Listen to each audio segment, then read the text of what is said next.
Now this movie isn't just a movie, it's history.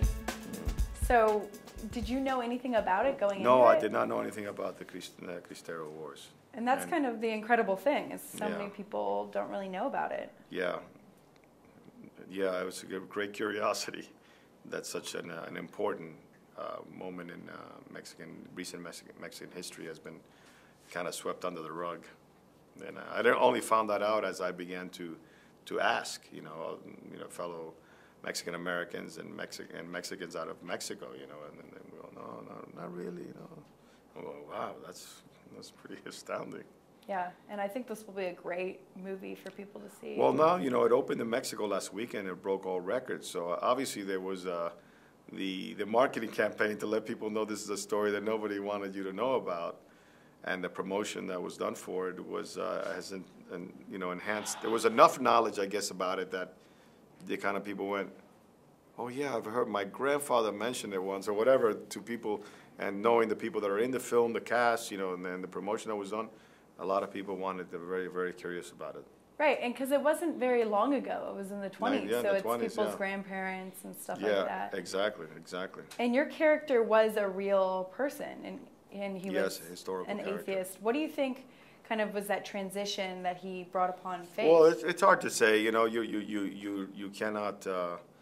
The easy thing to design in a movie like this is a spiritual transformation. The example in our case that Jose, played by Mauricio, shows, to this man, and that's a classical in these kind of genre of pictures. These characters that go through, they're going to fight for a cause.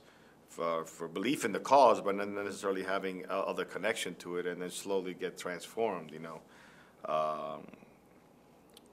So it was a great privilege for me to play the character and to be in the film, but the fact that he was a historical character was even a greater responsibility, And it's so much about faith and freedom, and that's a lot of the movies that you kind of do. What is your own... Oh, really?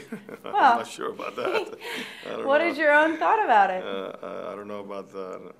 I'm trying to think about how many movies about faith and freedom I've done, and I know I did a movie of my own, The Lost City, which has to do with the freedom right, that was the lack a lot of freedom. About that. Yeah.